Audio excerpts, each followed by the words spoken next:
that you wanted to get rid of me the whole time.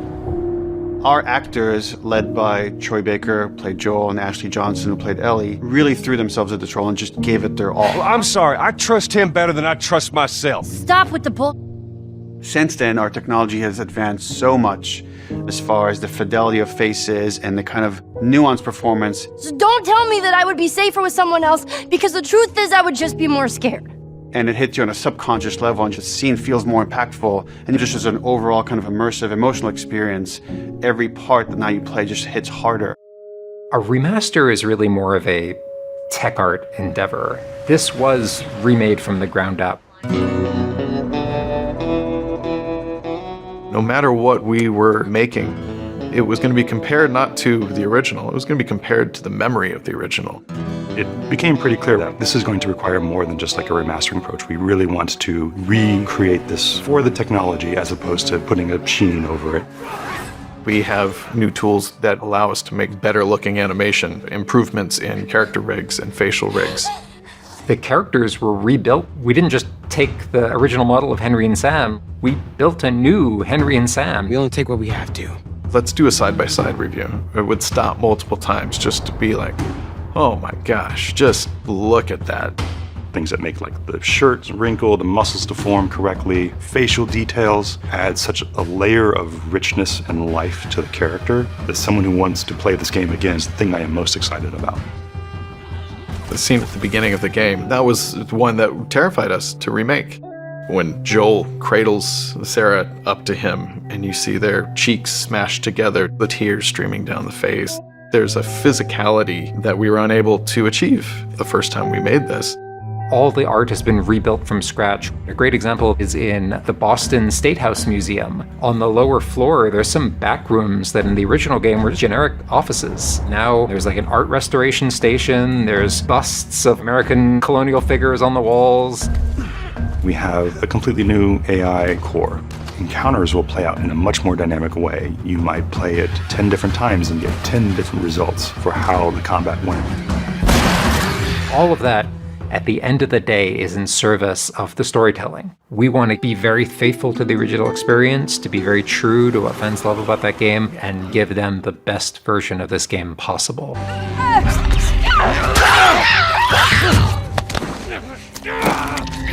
Why didn't we retrofit dodge into The Last of Us since we had it in The Last of Us Part 2? If you're facing a clicker in The Last of Us Part 1, you really need to keep your distance from that clicker, because if it grabs you, it's going to kill you. I think we found a great balance for that in The Last of Us Part 2 playing as Ellie, but it just felt wrong for Joel. Clickers? Go. There's a whole set of mechanics that are appropriate for clickers in The Last of Us Part 1 that would kind of be subverted if you could dodge away from them. It would just be a very different feeling game. Easy.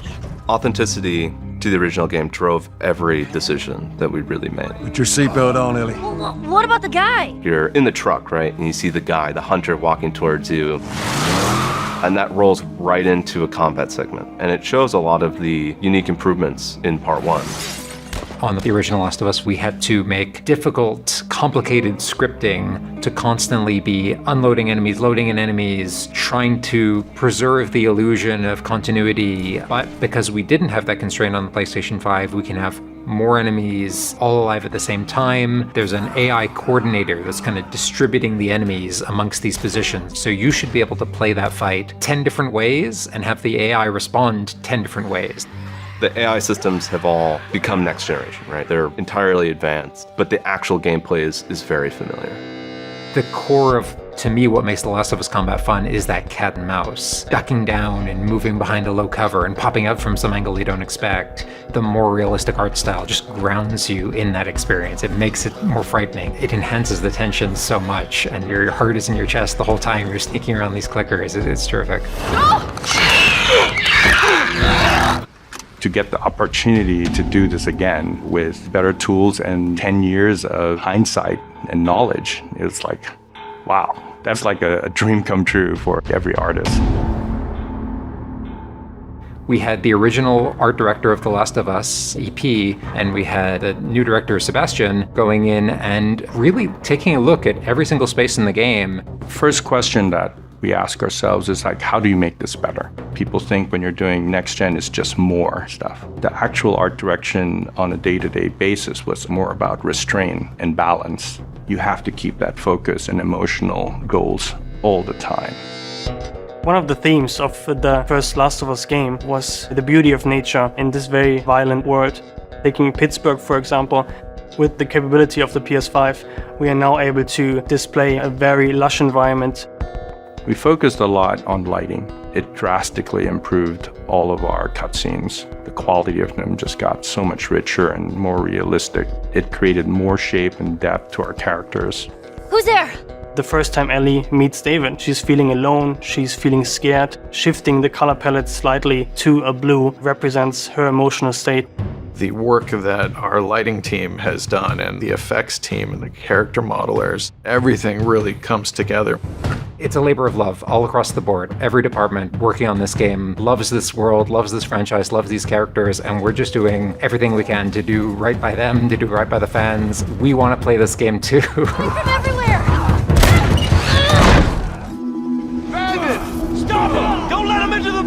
To some extent, the principles behind accessibility are good universal design principles. So thankfully, we're able to think about, okay, well, if this information is only available on screen, well, then it's not accessible to a blind player. Or if this information is something you only hear, Joel, there's a guy up on that second floor, right there. it's not accessible to a deaf player. One of the frontiers that we've pushed on the most uniquely is vision accessibility. We have navigation assistance, we have this enhanced listen mode that lets you scan for enemies, and that suite of features enables the gameplay to be played by players who are blind and have low vision. I think that's something quite remarkable in the video game space. There's not a lot of other games I've seen do that, and the feedback we've gotten on that has been incredible. As she surveys the apartment, her eyes wander to Joel. She steps past the couch. He wears the wristwatch Sarah gifted him, which now has a cracked face. All sorts of people in the past wanted to play our games, they just couldn't. They just had some limitation that didn't allow them to play our games. So it's really exciting that people that have all sorts of limitations can now jump into part 1 and again seamlessly transition into part 2 because they share those same award-winning accessibility features.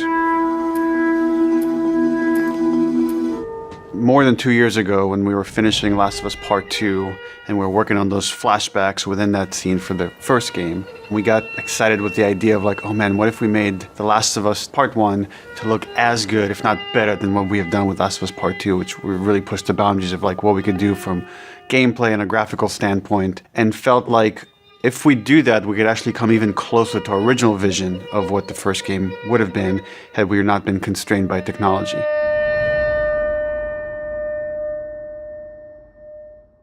The original creative vision of The Last of Us, I think in a lot of ways was larger than what the PlayStation 3 was capable of. The tech of the PS5, it's like an open box of tools and goodies that we can play from and draw from. The 4K, HDR, improved haptics, 60 frames, help us to reimagine The Last of Us. It gave us opportunities to rebuild our characters at the highest fidelity. Not only are the characters more detailed, I mean down to the irises and the pupil depth. You know, you fall into the eyes of the characters. Aside from that, the facial animation is just way more believable. Like all the nuances, all the little subtle reactions, glances, glares, right? Like you get all of it almost closer to sort of the original performances. So no matter what, you stick to me like glue. Like glue. Like glue. Got it. Good. Good. We are able now to not only just have the highest fidelity characters in the cutscene, but also in gameplay. It's the same character, so now we can do these seamless transitions in and out. Every part of the game has benefited from seamless transitions and emotional scripting. Pretty good, huh? Our stories happen in gameplay, on a stick. She knew my mom. All this stuff is designed to keep you constantly in this world. Riley, come here. Now you got this, go.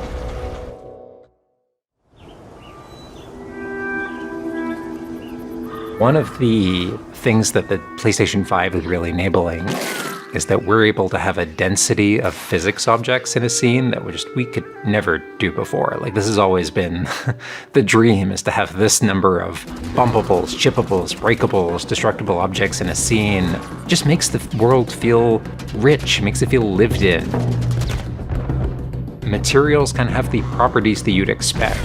The turret truck in Pittsburgh, when it's firing at you and it's just ripping apart the concrete and sending objects flying left and right. Seeing things break, like there's fear, there's a real fear that it invokes.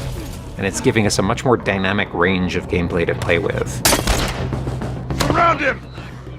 Our AI tech has just increased incredibly. What we were building the basis off of was The Last of Us Part 2's AI. And it has sophisticated systems for things like the fundamental knowledge model of how these NPCs perceive and understand what the player is much more sophisticated. Now how the enemies are communicating with each other, how they're chasing you, how they're flanking you, how intense that fight feels, it's so much more rewarding coming out of it from the other side.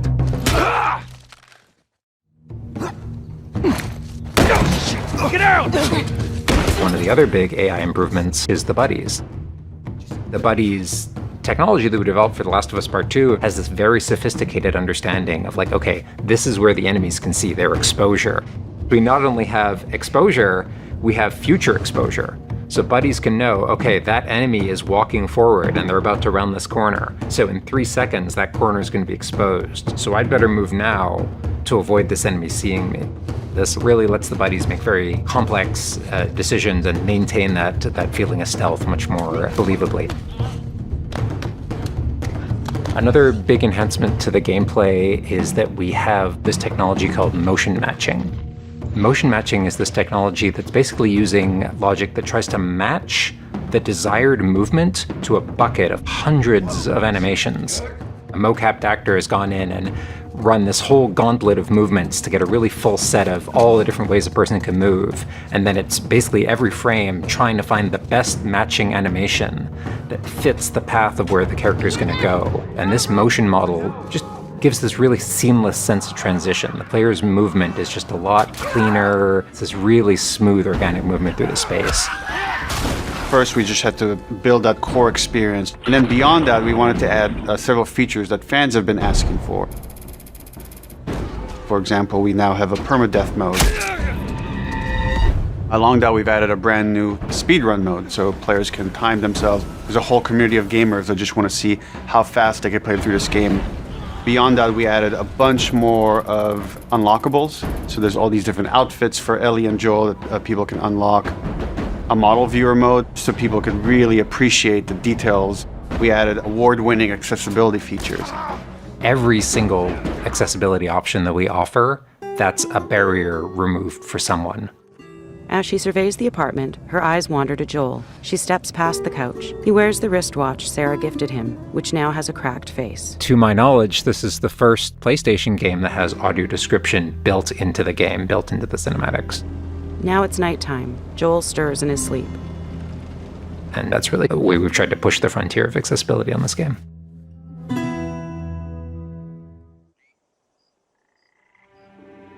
So much of the identity of The Last of Us is the world.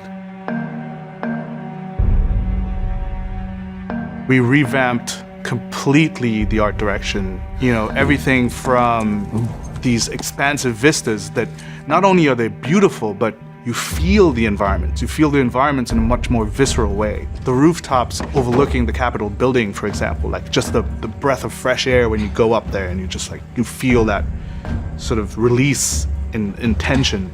And then, you know, to juxtapose that down in the tunnels in Wilds, and you get that dank, flooded tunnel feel, that humidity, you can actually feel it. All these environments are just completely reimagined.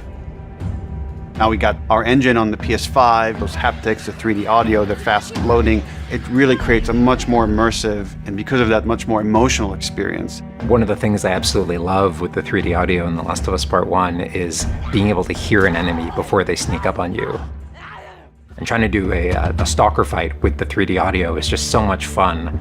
You're hearing them skitter around in a different room, and you're hearing them trying to get up behind you.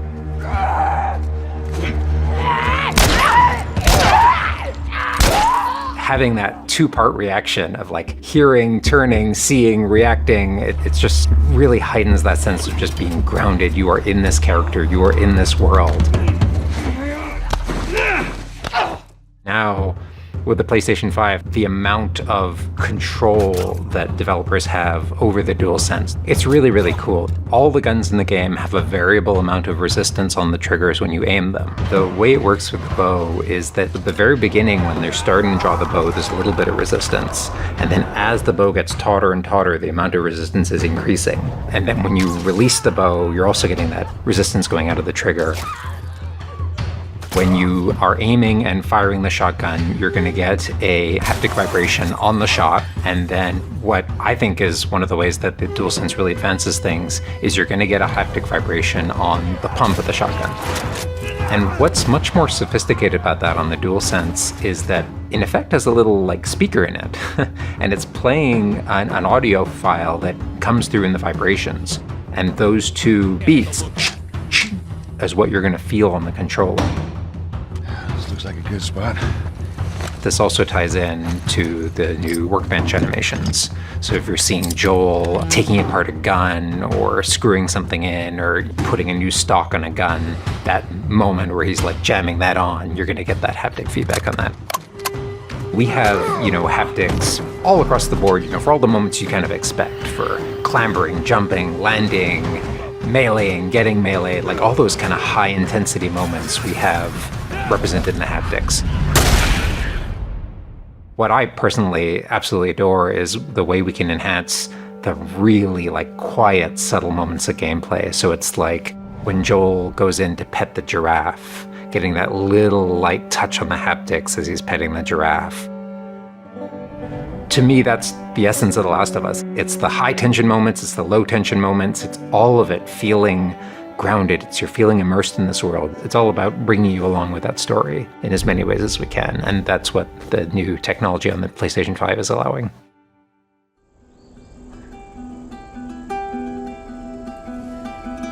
So is that everything you hoped for? Jury's still out. There's something special about that core experience of playing as Joel and Ellie on this journey. Then to take that experience and really honor it and keep the authenticity of it, but elevate it in every way possible, whether it's pipeline, whether it's art direction, whether it's a technology, everything that allows us to make that experience better. Not different, extremely better. That's why, to me, this is the definitive way to play The Last of Us.